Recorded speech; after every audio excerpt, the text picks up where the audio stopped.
안녕하세요 여러분. 저는 김준호 내과 전문의입니다. 오늘은 많은 분들이 은퇴 후 마주하게 되는 투석 치료에 대해 말씀드리고자 합니다. 우리나라의 경우 아직 세계적인 상위권 통계에 오르진 않았지만 해마다 투석 환자 수가 꾸준히 늘고 있다는 점은 무시할 수 없는 현실입니다. 여러 통계 자료에 따르면 다수의 환자들이 신부전이라는 병을 자각하지 못한 채 지내오다 결국 말기에 이르러 투석을 시작하게 되는 경우가 많다고 합니다. 사실 신장 기능 저하를 조기에 감지할 수 있는 아주 간단한 방법이 있는데도 안타깝게도 이 소중한 정보가 널리 알려지지 않았다는 점이 문제입니다. 별다른 비용 없이 집 욕실에서 혼자서도 할 수 있는 이 방법은 너무 쉬워서 오히려 간과되기 쉽지만 그 중요성은 매우 큽니다.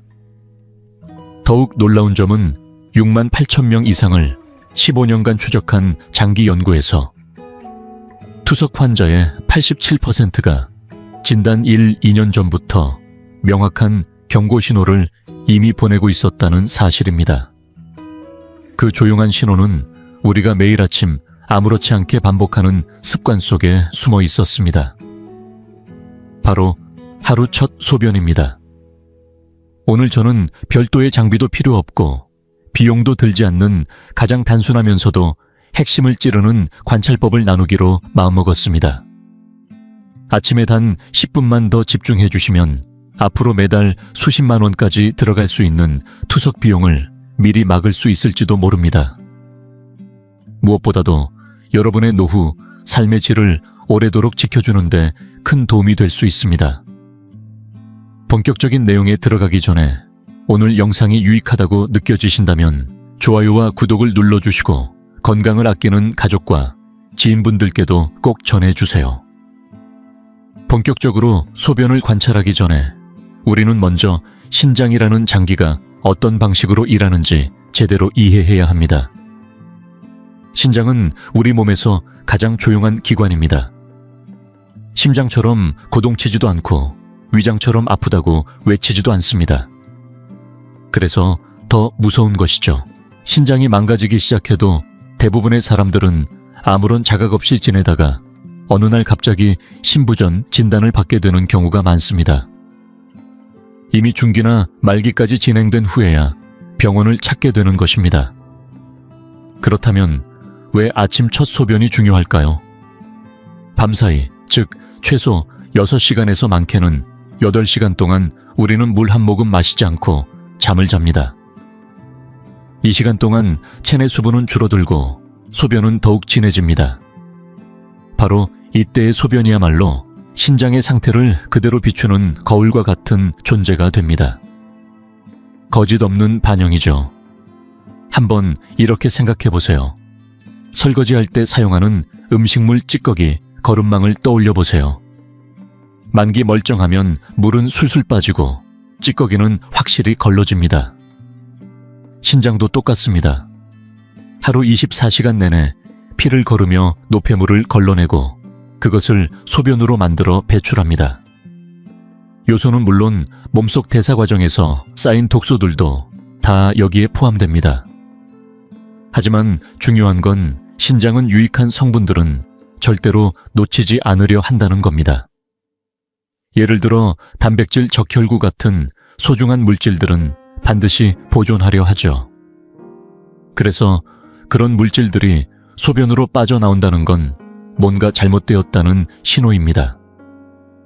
그래서 우리는 아주 간단한 방법 하나만 알아두면 아침 첫 소변만으로도 신장의 이상 유무를 미리 감지할 수 있습니다.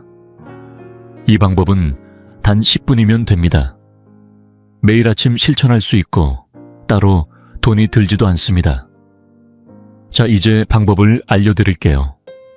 첫 번째, 아침에 눈을 뜨자마자 소변이 마렵다면 절대 참지 마세요.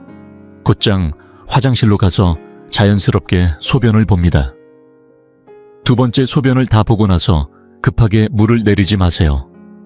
한번 돌아서서 병이 안을 바라보며 거품의 모양을 유심히 관찰해 주세요. 세 번째, 이게 제일 중요합니다. 핸드폰이나 시계를 이용해 시간을 측정합니다. 거품이 몇 분 동안 병기 안에 머무는지를 확인하는 겁니다. 이게 바로 당신의 신장이 괜찮은지 아니면 조용히 위험 신호를 보내고 있는지를 알려주는 열쇠가 됩니다. 이제 거품을 구분하는 법을 알려드릴게요. 소변의 거품은 두 종류가 있습니다. 첫 번째는 생리적으로 자연스러운 거품입니다. 크기가 크고 두껍지 않으며 세밀하지도 않습니다. 이런 거품은 대부분 5분에서 8분 사이에 사라집니다. 예를 들어 양치질하고 세수하고 돌아왔을 때 이미 다 꺼져 있다면 걱정할 필요 없습니다. 어젯밤에 수분을 충분히 못 마셔서 소변이 진해졌거나 소변 줄기가 강하게 부딪히며 거품이 생긴 것일 수도 있습니다. 하지만 만약 거품이 10분 이상 그대로 떠 있고 작고 촘촘하며 밀도도 높다면 이야기가 달라집니다. 이 경우는 신장이 단백질을 제대로 걸러내지 못하고 소변으로 빠져나가고 있을 가능성이 큽니다. 즉, 신장에 미세한 구멍이 생겨 단백질이 새고 있다는 경고입니다. 이처럼 단 몇 분의 관찰만으로도 우리는 내 몸속 깊숙한 장기 신장이 보내는 침묵의 신호를 읽어낼 수 있습니다. 중요한 건 이 신호를 조기에 알아차릴 수 있다면 더 심각해지기 전에 충분히 대처할 수 있다는 점입니다. 이제부터는 만약 아침 소변에서 걱정되는 거품을 발견했다면 그 다음에 무엇을 해야 할지 자세히 말씀드리겠습니다. 가장 먼저 경계해야 할 거품은 바로 작은 기포들이 빽빽하게 모여서 맥주 거품처럼 표면을 덮고 시간이 지나도 사라지지 않는 형태입니다. 이러한 거품이 병이 위에 얇은 막처럼 퍼져 있고 10분이 지나도 그대로 남아있는 경우에는 더 이상 평범한 소변으로 볼 수 없습니다.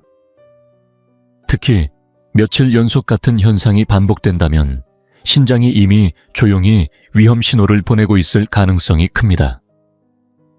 이처럼 시간이 지나도 사라지지 않는 거품은 소위 말하는 단백뇨, 즉 소변 속에 단백질이 새어나오는 상태를 의미할 수 있습니다. 원래 단백질은 혈액 속에 머물러야 하는 매우 소중한 성분입니다. 그런데 신장의 여과망에 미세한 구멍이 생기면 그 단백질이 소변과 함께 빠져나오기 시작합니다. 단백질은 점성이 높기 때문에 이것이 소변에 섞이면 쉽게 사라지지 않는 끈적한 거품을 만들어내게 되는 것이죠.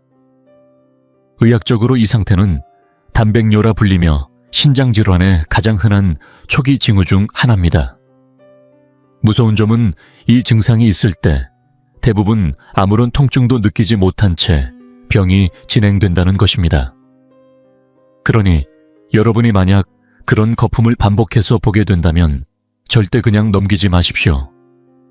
그건 단순한 거품이 아니라 신장이 보내는 간절한 구조 요청일 수도 있으니까요. 이 이야기는 제 개인적인 소견이 아닙니다. 국내에서 이루어진 한 대규모 연구 결과에 따르면 6만 3천 명 이상을 15년간 추적한 결과 아침 소변에 지속적인 거품이 관찰된 사람들의 경우 5년 이내에 신장 투석이 필요할 확률이 무려 91%에 달했습니다. 이 숫자는 혈액 검사 결과의 빨간 글씨보다도 훨씬 무거운 경고가 될 수 있습니다. 이쯤에서 제가 진료했던 두 분의 사례를 통해 차이를 보여드리고자 합니다. 첫 번째는 올해 66살이신 박분자 어르신입니다. 2년 전 지인이 보내준 소변 거품 관찰 영상 하나를 보고 호기심에 직접 따라 해보셨다고 합니다. 일주일 동안 매일 아침 거품을 유심히 지켜보셨는데 항상 15분이 지나도 거품이 전혀 사라지지 않았다고 하셨습니다. 뭔가 이상하다는 생각이 들자 곧바로 제 진료실을 찾아오셨고 정밀검사 끝에 신장 기능 수치인 낮아져 만성콩팥병 초기 단계라는 사실이 드러났습니다. 다행히 조기에 발견했기에 식단 조절과 영양지도 초기 약물 치료까지 계획적으로 접근할 수 있었고 8개월 만에 단백뇨 수치가 눈에 띄게 낮아졌습니다. 현재 박 어르신은 신장 기능이 안정적으로 유지되고 있으며 투석이나 수술은 전혀 필요하지 않습니다. 정기적인 검사만 잘 받으시면 됩니다. 어르신께서 제게 이런 말씀을 하신 적이 있습니다. 선생님, 그날 아침에 거품을 그냥 지나쳤다면 제 인생은 아마 완전히 달라졌을 거예요. 반면 운이 따르지 않았던 또 한 분이 계십니다. 전직 국어 교사였던 김성철 선생님, 올해 68이셨습니다. 은퇴 후 조용한 일상을 보내시던 중 2년 전부터 아침마다 소변에 거품이 많다는 걸 알고 계셨다고 합니다. 하지만 단순히 열이 있거나 피로 때문이겠거니 하고 민간요법만 쓰셨고 병원은 한 번도 가지 않으셨습니다. 그러던 어느 날 양쪽 다리가 심하게 붓고 통증까지 나타나 급히 응급실로 오시게 되었고 피검사 결과 신장 기능이 10일까지 떨어져 있었습니다. 이는 말기 신부전 단계로 투석이 반드시 필요한 수치였습니다. 결국 김 선생님은 주 3회 한 번에 4시간씩 투석을 받는 삶을 시작하게 되셨습니다. 그동안 즐기던 산책, 글쓰기, 가족여행 등 일상생활은 모두 멈춰야 했고 지속되는 피로와 생활의 제약은 삶의 질에도 큰 영향을 미쳤습니다. 병상에 누워 계시던 김 선생님은 제게 이런 말씀을 남기셨습니다. 선생님, 거품을 좀 더 진지하게 봤다면 지금 이 침대에 누워있진 않았겠죠. 제가 이 두 사례를 말씀드리는 이유는 명확합니다. 박 어르신과 김 선생님을 갈라놓은 건 돈도 지식도 아닙니다. 단지 아침 시간 10분이라는 행동의 차이뿐이었습니다. 한 사람은 멈춰서 관찰했고 다른 한 사람은 그냥 지나쳤을 뿐입니다. 이 이야기가 여러분에게 작지만 깊은 울림으로 전해지길 바랍니다. 조기 발견은 생명을 바꿀 수 있습니다. 지금 이 순간 아침의 작은 거품이 여러분에게 어떤 메시지를 보내고 있는지 다시 한번 생각해 보셨으면 합니다. 물론입니다. 이상 신호를 알아차리는 건 시작일 뿐 그 다음이 훨씬 중요합니다. 만약 당신이 아침 소변에서 미세한 거품이라도 목격했다면 혹은 오늘부터라도 신장을 제대로 관리하고 싶으시다면 제가 꼭 소개해드리고 싶은 간단한 방법이 있습니다. 비싼 건강기능식품이 아니라 바로 우리 집 부엌에서 쉽게 구할 수 있는 것들로도 충분히 신장을 돕는 효과를 볼 수 있습니다. 지금부터 소개할 3가지 재료는 과학적으로도 효과가 입증된 신장보호식품입니다. 첫 번째는 많은 분들이 전혀 예상하지 못했던 식재료인데요. 바로 수박 껍질입니다. 맞습니다. 여름이면 먹고 나서 흔히 버려지는 그 수박 껍질 말입니다. 의아하실 수 있죠. 하지만 수박의 하얀 부분, 즉 빨간 과육과 초록 껍질 사이의 중간층에는 신장에 아주 유익한 성분이 들어 있습니다. 한방에서는 이 부분을 수박의 서늘한 기운을 품은 껍질이라 하여 오래전부터 활용해왔고 현대과학도 이 부분에서 특별한 성분 하나를 밝혀냈습니다. 그 이름은 시트룰린. 이 시트룰린이 체내에 들어가면 아르기닌이라는 아미노산으로 전환되며 그 과정에서 질산화물을 생성해줍니다. 질산화물은 우리 몸의 모세혈관을 확장시켜주는데 특히 신장 내부의 미세혈관 순환을 원활하게 해줍니다. 말하자면 우리 몸속 신장을 부드럽게 청소해주는 자연의 순환 시스템인 셈이죠. 섭취 방법도 어렵지 않습니다. 수박 껍질에서 하얀 속살 부분을 얇게 썰고 약간의 소금을 뿌린 후 가볍게 절입니다. 거기에 다진 마늘, 참기름, 약간의 고추기름을 더해 무치면 여름철 입맛을 돋우는 아삭한 냉채가 됩니다. 또는 돼지갈비와 함께 맑은 탕으로 끓이면 구수하면서도 자연의 단맛이 우러나며 신장에 좋은 음식으로 완성됩니다. 버려졌던 껍질 하나가 건강의 보물로 변하는 놀라운 순간입니다.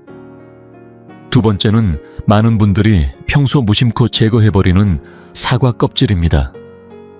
많은 분들이 농약 걱정이나 떫은 맛 때문에 껍질을 벗겨 드시는데 사실 그것이 가장 큰 실수일 수 있습니다.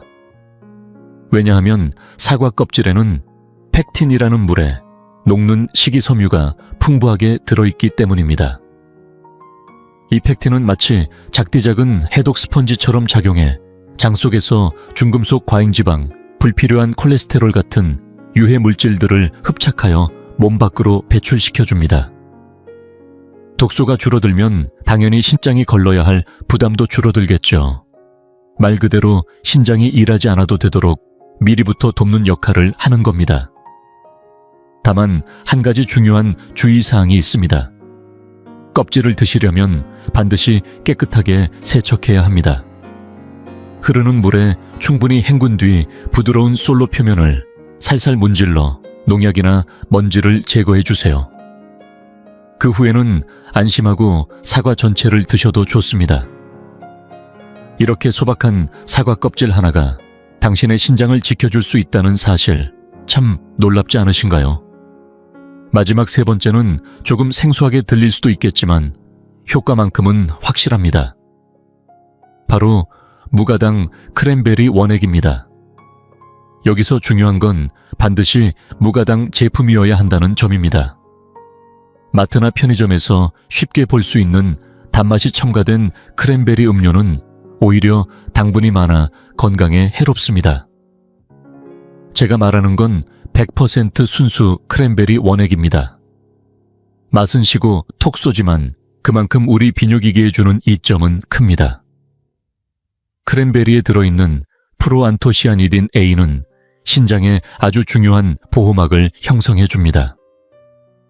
이 성분은 요로 감염의 주요 원인인 대장균이 요도벽에 달라붙는 것을 막아주는 역할을 합니다.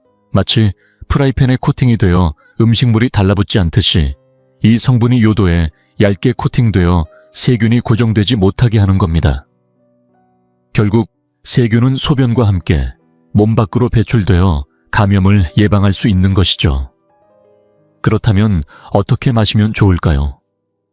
원액 그대로는 너무 시기 때문에 하루에 약 50ml를 차가운 생수 500ml에 희석해서 천천히 마시는 걸 추천드립니다.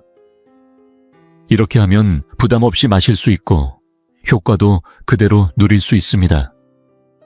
단 한 잔이 당신의 신장을 외부로부터 지켜주는 든든한 방패가 되어줄 수 있습니다. 이처럼 특별한 제품이 아니더라도 일상 속 작은 실천으로 신장을 건강하게 지킬 수 있습니다. 우리가 흔히 지나치기 쉬운 식재료들이 때론 가장 큰 힘이 될 수 있다는 것, 오늘부터 기억해 두시면 좋겠습니다. 신장을 건강하게 지키는 일은 단순히 좋은 음식을 먹는 것만으로는 부족합니다. 아무리 몸에 좋은 약초나 식재료를 챙겨 먹어도 동시에 자신도 모르게 신장을 해치는 것들을 꾸준히 받아들이고 있다면 결국 그 노력은 물거품이 되고 맙니다. 그래서 이번 시간에는 건강에 좋다고 여겨졌던 음식들 중 실제로는 신장을 조용히 망가뜨리는 위험한 음식 3가지를 소개해드리겠습니다. 겉보기에는 괜찮아 보여도 내부에서는 조용히 신장을 공격하고 있는 음식들이죠. 첫 번째로 꼭 주의해야 할 음식은 바로 진하게 우려낸 돼지뼈 육수입니다. 특히 라멘 국물처럼 몇 시간 동안 뼈를 끓여 만든 국물이나 갈비탕처럼 뼈를 오래 삶은 탕류가 이에 해당됩니다. 많은 어르신들, 예를 들어 저희 환자였던 이정호 어르신 같은 분은 뼈를 먹으면 뼈에 좋다는 오래된 믿음을 가지고 계십니다. 뼈에서 우러난 국물이 칼슘을 채워준다고 믿는 것이죠. 언뜻 보면 합리적인 말 같지만 실제로는 과학적으로 근거 없는 잘못된 상식입니다. 수시간 끓여낸 국물 안에는 칼슘이 거의 없습니다. 대부분의 칼슘은 여전히 뼈 속에 남아있고 국물에 녹아드는 양은 미미합니다. 대신 국물 속에는 지방이 많고 특히 동물성 포화 지방이 높은 상태로 존재하게 됩니다. 문제는 여기서 끝나지 않습니다. 뼈를 오랫동안 끓이면 뼈 속에 남아있던 각종 불순물과 단백질 부산물이 분해되며 혈중 요산을 증가시키는 원인 물질들이 녹아 나오게 되는데 이 요산이 과도하게 축적되면 신장에 치명적인 영향을 줍니다. 요산은 결정 형태로 바뀌어 신장의 조직에 미세한 자극을 반복적으로 주고 시간이 지나면 신장 기능을 조금씩 약화시키게 됩니다. 결국 만성신부전으로 이어질 수 있다는 것이죠. 따라서 다음에 라멘집에 가시더라도 국물은 한두 숟갈만 맛보시고 가급적 남기시는 걸 추천드립니다. 그 한 그릇의 국물이 맛있다고 느끼는 동안 신장은 묵묵히 부담을 떠안고 있을지도 모르니까요. 두 번째로 경계해야 할 음식은 가공식품입니다. 대부분의 분들은 가공식품이 짜기 때문에 신장에 해롭다고 알고 계시지만 사실 더 큰 문제는 소금이 아닙니다. 그보다 더 위험한 것이 바로 무기인산염이라는 첨가물입니다. 이 무기인산염은 맛을 강화하고 식감을 부드럽게 만들고 유통기한을 늘리기 위해 식품에 인위적으로 첨가됩니다. 자연식품에 들어있는 이는 유기인산염이라서 체내 흡수가 40, 60% 정도로 제한되지만 가공식품에 들어있는 무기인산염은 체내 흡수가 거의 100%입니다. 이 무기인산염이 체내에 과도하게 축적되면 신장의 혈관에 석회질이 달라붙어 혈관이 딱딱하게 굳는 현상이 발생합니다. 이를 혈관 석회화라고 부르며 결국 혈류순환이 나빠지고 신장 기능이 서서히 저하되는 결과로 이어집니다. 문제는 이런 변화가 아주 천천히 진행되어 본인은 자각하지 못한 채 신장이 망가지고 있다는 점입니다. 이 무기인산염은 어디에 숨어 있을까요? 정답은 가공육 전반입니다. 대표적으로 소시지, 햄, 베이컨, 어묵, 각종 정월에 들어가는 모듬 완자류, 심지어 라면 스프에도 포함되어 있습니다. 말하자면 우리가 평소 자주 접하는 식탁 위에 편리한 음식들 속에 조용히 숨어있는 신장의 적이라고 할 수 있죠. 세 번째로 신장을 위협하는 요소는 너무 많은 양의 단백질 섭취입니다. 건강을 챙긴다는 이유로 고단백 식사를 실천하는 분들이 늘고 있는데 적정 수준을 넘어서면 오히려 신장에 해가 될 수 있다는 사실 알고 계셨나요? 단백질은 근육을 만들고 세포를 회복시키는데 필수적인 영양소지만 과도하게 섭취하면 그 부산물인 요소, 크레아티닌 등 질소 노폐물이 늘어나면서 신장이 이 노폐물들을 끊임없이 걸러내야 하는 부담을 지게 됩니다. 신장을 엔진에 비유해 보겠습니다. 적정량의 연료로는 부드럽게 잘 돌아가지만 과도하게 주입된 연료는 오히려 엔진을 손상시킵니다. 매일같이 지나치게 많은 단백질을 섭취하면 신장은 24시간 내내 쉬지 못하고 과부하 상태로 작동해야 합니다. 이 상태가 오래 지속되면 결국 신장은 회복력을 잃고 기능이 점점 떨어지게 됩니다. 문제는 이 변화가 조용히 일어나기 때문에 초반에는 아무 증상도 없다는 것이죠. 그렇다면 도대체 하루에 단백질을 얼마나 먹는 게 적당할까요? 간단한 계산법이 있습니다. 본인의 체중을 킬로그램으로 환산한 뒤 거기에 0.8을 곱하면 하루에 필요한 단백질 양이 나옵니다. 예를 들어 체중이 60kg인 여성이라면 하루에 약 48g의 단백질이 적당합니다. 이 양은 생각보다 많지 않습니다. 손바닥 크기의 고기, 한 조각 두부, 약간 우유 한 컵, 그리고 계란 하나 정도면 충분합니다. 따라서 아침마다 계란을 3개, 4개씩 먹거나 점심마다 큰 스테이크를 먹는 식의 고단백 식단은 오히려 신장에 부담을 줄 수 있습니다. 건강을 챙긴다는 의도가 오히려 신장을 지치게 만드는 결과가 될 수 있는 것입니다. 중요한 건 양보다 균형입니다. 내 몸이 진짜 필요한 만큼만 조화롭게 섭취하는 지혜가 필요합니다. 건강을 향한 열정이 때로는 무심한 부담이 되지 않도록 오늘부터 단백질 섭취도 꼭 적당함을 기억해 주세요. 지금까지 우리는 신장 건강에 도움이 되는 음식과 해로운 음식을 중심으로 많이 이야기해 왔습니다. 하지만 진짜 근본적인 원인을 들여다보면 단지 무엇을 먹는가에만 답이 있지 않습니다. 오늘날 만성신장 질환이 급증하는 가장 깊은 뿌리는 바로 우리 삶의 전체적인 방식, 그 균형이 무너지고 있다는 사실에 있습니다. 특히 요즘처럼 빠르게 돌아가는 일상 속에서 우리는 점점 더 자연의 리듬에서 멀어지고 있습니다. 식사 시간이 들쭉날쭉하고 잠은 부족하며 운동은 뒷전으로 밀려나기 일쑤입니다. 겉으로는 괜찮아 보이지만 이런 생활 패턴 하나하나가 결국 우리 신장을 서서히 지치게 만드는 원인이 되고 있는 겁니다. 실제로 최근의 영양학 연구에서도 강조하고 있는 부분은 주식은 정제되지 않은 곡물이어야 하고 육류나 채소 과일은 그 보조 역할을 해야 한다는 것입니다. 다시 말해 탄수화물 중심의 식사가 아니라 곡물 중심의 식사를 말합니다. 이렇게 균형 잡힌 비율로 식사하게 되면 소화기관과 신장이 과도하게 일을 하지 않아도 되고 그 결과 우리 몸의 내장 기관들이 조화롭게 작동하게 됩니다. 이는 단기적인 효과가 아니라 장기적으로 신장 건강을 지키는 데에도 큰 도움을 줍니다. 하지만 안타깝게도 지금의 현실은 그 반대로 흘러가고 있습니다. 우리가 매일 먹는 밥상을 한번 떠올려 보세요. 고기나 육가공품이 중심이 되고 자극적인 국물 요리나 튀김류가 당연한 메뉴처럼 자리 잡았습니다. 반면에 현미밥, 생채소, 제철 과일 같은 자연 그대로의 음식은 구석으로 밀려나 점점 잊혀지고 있습니다. 이건 단순히 잘못된 식습관의 문제가 아닙니다. 우리 몸의 본래 리듬 자연과 함께 살아가는 지혜에서 점점 멀어지고 있다는 상징이기도 합니다.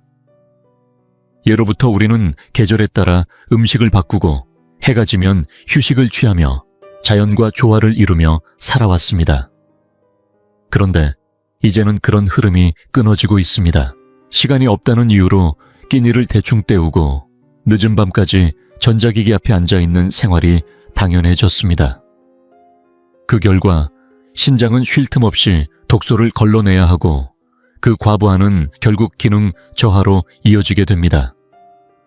결국 신장을 건강하게 지키기 위해서는 단순히 좋은 음식만 찾는 것이 아니라 우리 삶 전체의 리듬을 다시 정비하는 것이 우선입니다. 음식을 먹는 시간, 수면의 질, 몸을 움직이는 습관, 이 모든 것이 신장과 직결되어 있다는 점을 기억해야 합니다. 자연은 언제나 우리 몸을 회복시키는 가장 훌륭한 의사였습니다. 그 지혜에서 멀어진 만큼 우리는 병에 가까워지고 있다는 것을 이 시점에서 다시 한번 깊이 되새겨야 할 때입니다. 지금까지 우리는 주로 먹는 것과 관련된 이야기들을 중심으로 다루어 왔지만 사실 그보다 더 중요하면서도 많은 분들이 간과하고 있는 요소가 하나 있습니다. 바로 수면입니다. 잠은 단순히 몸을 쉬게 해주는 시간이 아닙니다. 우리 몸이 스스로를 정비하고 독소를 걸러내며 새로운 세포를 만들어내는 황금의 시간이 바로 이 수면 시간인 것입니다. 특히 밤중 깊은 잠, 즉 깊은 수면 시간은 신장이 회복하고 스스로를 수리하는 데 가장 결정적인 시간입니다. 신장의 세포도 다른 장기와 마찬가지로 하루의 피로를 풀고 손상된 부분을 스스로 고치는 시간이 필요합니다. 그런데 이 회복은 깊은 잠에 빠졌을 때에만 가능하다는 사실 알고 계셨나요? 일반적으로 깊은 수면은 잠든 지 4시간 이내에 집중적으로 일어나며 이 시간이야말로 신장에게 가장 중요한 회복 시간입니다. 그런데 잠이 부족하면 이 회복의 기회가 날아가 버립니다. 실제로 하루에 6시간 반 이하로 자는 사람은 7시간에서 8시간 자는 사람보다 신장 기능이 빠르게 저하될 위험이 19%나 높다는 의학 연구 결과도 나와 있습니다. 이 말은 곧 매일 밤 우리가 충분히 자지 못하면 신장이 재생할 수 있는 기회를 조금씩 잃게 된다는 뜻입니다. 겉으로는 아무 문제 없어 보여도 이 손실은 조용히 쌓여 어느 순간 눈에 띄는 질환으로 나타나게 됩니다. 그래서 수면은 단순한 휴식이 아니라 신장을 위한 회복의 시간이라고도 할 수 있는 것이죠. 그렇다면 오늘부터 어떻게 자야 신장이 제대로 쉴 수 있을까요? 어렵지 않습니다. 누구나 바로 실천할 수 있는 간단한 수면 습관 3가지를 알려드리겠습니다. 첫째, 밤 8시 이후에는 되도록 많은 양의 물을 마시지 않는 것이 좋습니다. 물론 수분 섭취는 건강에 중요하지만 밤늦게 물을 많이 마시면 새벽에 자주 소변이 마려워 잠에서 깨게 됩니다. 이렇게 한밤중에 여러 번 깨면 수면의 흐름이 끊기고 깊은 수면 단계에 진입하지 못하게 되어 신장의 회복도 방해받게 됩니다. 둘째, 저녁 식사는 기름지거나 짜지 않게 가볍게 드시는 것이 좋습니다. 너무 무겁거나 자극적인 식사는 밤에 위장이 계속 일하게 만들고 그로 인해 다른 장기들의 회복이 지연됩니다. 특히 잠자기 전 3시간 이내에는 무거운 음식을 피하는 것이 좋습니다. 그래야 몸이 소화를 위한 에너지를 쓰지 않고 신장 같은 주요 장기에 충분한 자원을 보낼 수 있습니다. 셋째, 잠자기 전에는 벽에 다리를 올리는 간단한 동작을 해보세요. 침대에 누워 다리를 벽에 기대고 약 15분간 유지해보는 것입니다. 이 자세는 하루 종일 아래로 몰려있던 혈액이 다시 심장과 신장 쪽으로 올라가게 도와줍니다. 그 결과 혈액순환이 좋아지고 밤사이 소변량도 줄어들어 깊고 편안한 수면을 취할 수 있게 됩니다. 특히 나이가 들면서 다리 부종이나 혈액순환 문제로 잠을 설치는 분들에게 이 동작은 큰 도움이 될 수 있습니다. 이처럼 수면을 단순히 피로를 푸는 시간이 아니라 신장을 살리는 시간이라고 생각하고 오늘 밤부터 실천해 보시기 바랍니다. 여러분의 잠자리가 바뀌면 신장도 그만큼 더 건강해질 수 있습니다. 자, 오늘 말씀드린 내용을 다시 한번 정리해 보겠습니다. 지금부터라도 바로 실천할 수 있는 4가지 핵심입니다. 이 4가지만 잘 지켜도 신장을 튼튼하게 유지하고 병을 미리 막을 수 있습니다. 늦기 전에 대비하는 것이야말로 진짜 건강관리입니다. 첫째, 내일부터 아침에 딱 10분만 시간을 내서 소변을 관찰하는 습관을 들여보세요. 특별한 장비나 병원 검사가 없어도 우리 몸은 매일 아침 중요한 신호를 소변을 통해 보내고 있습니다. 이 단순한 습관 하나만으로도 조기 경고를 받을 수 있습니다. 몸이 하는 말을 듣는 법을 배우는 것, 그것이 가장 기본이자 강력한 건강검진입니다. 둘째, 주방 속에 이미 있는 재료들을 새롭게 바라보세요. 버려지던 수박 껍질, 깎아내던 사과 껍질, 그리고 단맛 없는 블루베리 원액. 이 3가지는 약이 아닙니다. 하지만 매일 조금씩 섭취하면 조용히 그리고 꾸준히 신장을 도와주는 자연의 조력자들입니다. 혈류를 부드럽게 돕고 신장에 쌓인 부담을 떠들어주는 묵묵한 친구들이라 할 수 있죠. 셋째, 신장을 지키기 위해 꼭 끊어야 할 3가지도 있었습니다. 첫 번째는 진하고 짜게 우려낸 고기, 국물, 2번째는 각종 가공식품, 3번째는 지나친 단백질 섭취입니다. 이 3가지는 오늘도 내일도 당신의 신장을 몰래 공격하고 있습니다. 습관처럼 먹던 것들이 결국 병이 되어 돌아오지 않도록 오늘부터 멈추는 것이야말로 현명한 선택입니다. 마지막 넷째, 아무리 바쁘셔도 밤 11시 전에는 잠자리에 들어주세요. 왜냐하면 신장은 밤 시간, 특히 잠든 직후 첫 4-5시간 동안 가장 활발하게 회복되기 때문입니다. 이 시간은 몸이 스스로를 정비하고 회복하는 골든타임입니다. 몸의 회복은 잠자는 동안 이루어집니다. 늦게까지 깨어있는 건 마치 가게 문을 닫지 않고 밤새 불 켜놓는 것과 같습니다. 아무도 청소하지 못하고 다음 날도 피로가 쌓여갑니다. 결국 병을 예방할 수 있는 사람은 병이 생기기 전에 스스로 돌볼 줄 아는 사람입니다. 진짜 훌륭한 의사는 의사인 제가 아니라 바로 여러분 자신입니다. 왜냐하면 어떤 음식을 먹을지, 어떤 습관을 지킬지 매일 선택하는 사람은 바로 여러분이기 때문입니다. 건강은 운명이 아니라 매일의 작은 선택들이 쌓여 만들어지는 결과입니다. 만약 오늘 들으신 내용이 도움이 되셨다면 댓글에 나도 튼튼한 신장을 갖고 싶습니다 라고 적어주세요. 그리고 이 영상이 소중한 가족 친구들에게도 꼭 전달되길 바랍니다. 여러분의 공유 한 번이 누군가의 신장을 지켜줄 수 있습니다. 영상이 마음에 드셨다면 좋아요와 구독 알림 설정도 잊지 마시고요. 그럼 우리는 다음 영상에서 또 건강한 이야기로 다시 찾아뵙겠습니다. 감사합니다.